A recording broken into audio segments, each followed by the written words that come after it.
And Norm Stamper is on the line with us. NormStamper.com, NormStamper.com, his website. He is the former chief of police for the city of Seattle, where we're on the air, among other many cities all across the United States, and the author of a new book, Breaking Rank, a top cop's expose of the dark side of American policing. Norm Stamper, welcome to the show. Thanks very much. Good to be with you. I find this fascinating. You're also a member of LEAP, Law Enforcement Against Prohibition. Is it time to end the prohibition of pot? Absolutely. It's time to end the prohibition against all drugs. Now, how so and why? Well, when Richard Nixon pronounced drugs public enemy number one and declared all-out war on them in 1971, thus began what has become a $1 trillion enterprise. We have spent that amount of money since 1971 prosecuting the war on drugs. We've arrested tens of millions of nonviolent drug offenders, and what do we have to show for it? Drugs are more readily available at lower prices and higher levels of potency than since before that war was declared. So it's a colossal failure and has no hope of winning. There are far better models for dealing with our country's drug problem. For example? Well, regulation, taxation, and control comes quickly to mind. Like tobacco and alcohol, you mean? Exactly. If we were to do just that, I think before the ink dried on the legislation, we would drive these extremely violent cartels out of business. Yeah, as we did when we ended prohibition of alcohol in the 30s. That's right. All of a sudden, the Dillingers of the world, they got nothing anymore.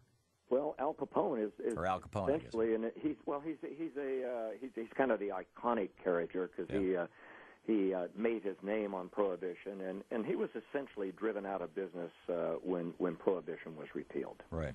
And then what, got nailed for taxes? Or I'm mixing up my bad guys from the 30s, I'm guessing. Well, there were a slew of them back in those days, and they made a handsome living off of prohibition. Yeah, they did. And then their heirs, or spiritual heirs, shall we say, are making a handsome living right now off the drug business and the anti-drug business. I remember back in the 70s, a friend of mine was a chemist, and a guy I knew from college, and he had come up with a very, very simple test that measured the presence and potency, essentially, of cocaine and pot and a couple of other drugs, but principally cocaine and pot.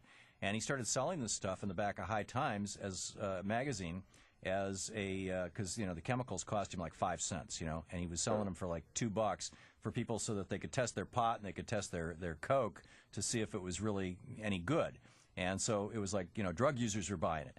And then this was like 72, 73, and then all these laws came into place, and they started, and started the mandatory testing, drug testing of truck drivers and things like that. And Stanley sold his business for hundreds of millions of dollars. I mean, he made a friggin' fortune on those things because he was still selling 5 cents worth of reagents, but he was selling them for $35 in a fancy package, and you had government agencies and truckers and whatnot who were required by law to buy them. Well, you stop and think about it. The economics of the drug war are truly staggering. It's a $500 billion a year international industry. And, of course, that commerce is completely monopolized by cartels and street traffickers. Right. The government gets not a single dime of it to use for prevention or education or treatment. It's just an abysmal failure. Prior to the early years of the 20th century, if we look back through the 1600s, the 1700s, the 1800s in the United States, because there are some people who will argue, well, they can do that in Amsterdam, but they have a different culture than we do.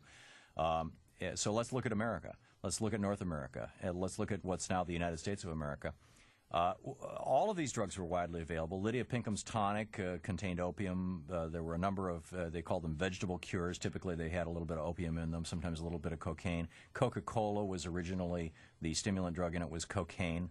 I forget the guy's name, the doctor who came up with it, but I used to live in Atlanta. I mean, I've been to the museum, Yeah, sure.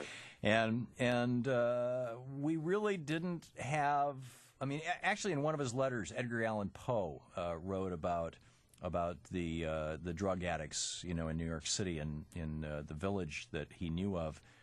But it was a minor concern compared with the cholera epidemics that caused him to flee the city.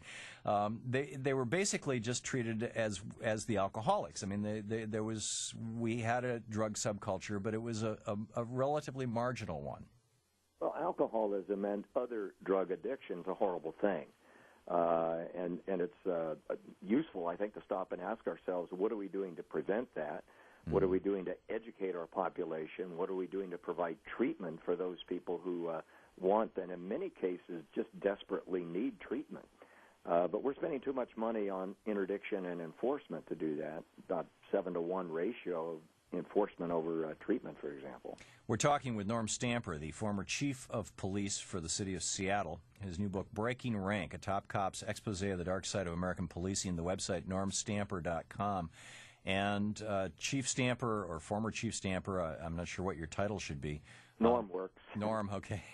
I'm curious your sense of what percentage of your peers would agree with your position on this. Police officers and police chiefs. Sure. It's hard to tell. Over the last several years, I have been sort of informally surveying my former colleagues, police chiefs and sheriffs, rank-and-file cops, narcotics officers, beat cops. Many of them whisper their support. I'll ask, for example, as I did, of a major city police chief, well, my gosh, may I quote you? Because he agreed with everything that I was saying, and then he said, what have you been smoking? Yeah. No, you can't quote me. Yeah. People are frightened to have an honest conversation about this issue. We're afraid of being seen as soft on drugs, soft on crime, if in fact we're questioning the drug war and questioning the fundamental premise behind it, which is prohibition. But right. To answer your question, we have almost 10,000 members of LEAP now, Law Enforcement Against Prohibition, whose website, by the way, is leap.cc. And we are current and former cops and other criminal justice professionals, probation and parole officers, prosecutors, prison wardens, DEA, FBI, Homeland Security agents, who have come to the conclusion that the drug war is causing more harm than good. And we are growing by leaps and bounds, and I'm really pleased to say that I think we will reach the tipping point in my lifetime, and we'll begin to see, at a minimum, I think in my lifetime, we'll see marijuana legalized. But we need to recognize that it's the more sinister drugs, it's the more dangerous and scary drugs that cry out for legalization, which is the only way that we can then regulate and control them. And thus get treatment to people who are victims of them. That's exactly right. This is great. We're talking with Norm Stamper, the former chief of police in Seattle. Breaking Rank, his book. Some of I'm looking at your website, normstamper.com, an ex-cop's agenda: honor the Constitution, build respect for cops, drive bigotry and brutality out of the criminal justice system, make schools and neighborhoods safer, vanquish domestic violence, abolish the death penalty, and end the drug war. In the minute and a half or so we have left here, Chief Stamper, Norm, talk about the death penalty for a moment, please. I oppose it for moral reasons, but I also believe that the cost of the death penalty, financially as well as psychically, to the fabric of our society, is just too great.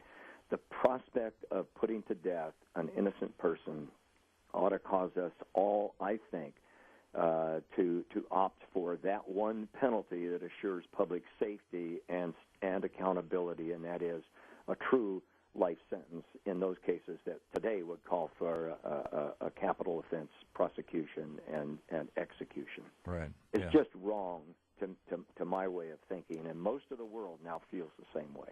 Yeah, there are just a small handful of countries that still carry out the death penalty, and many of them are, like Sudan and Saudi Arabia, where they have the public executions every Friday afternoon in the public square. It's like, do we really want to be in this company? And it's always seemed odd to me that we would say, do not kill, and if you do, by the way, we will kill. It's like, well, yeah. So one of one of the ironies, attempting to convince people that killing is wrong by killing. Yeah, it doesn't work. It's not. It's the kind of mixed message that I think any child would immediately get the stupidity of. Leap.cc, Law Enforcement Against Prohibition. Leap.cc on the web. NormStamper.com for Norm Stamper and his book Breaking Rank: Top Cops Expose of the Dark Side of American Policing. Chief Norm Stamper, thanks for dropping by today. Thank you, Tom. My pleasure. Great talking with you. 16 minutes past the hour on the Thom Hartmann radio program. We'll be right back.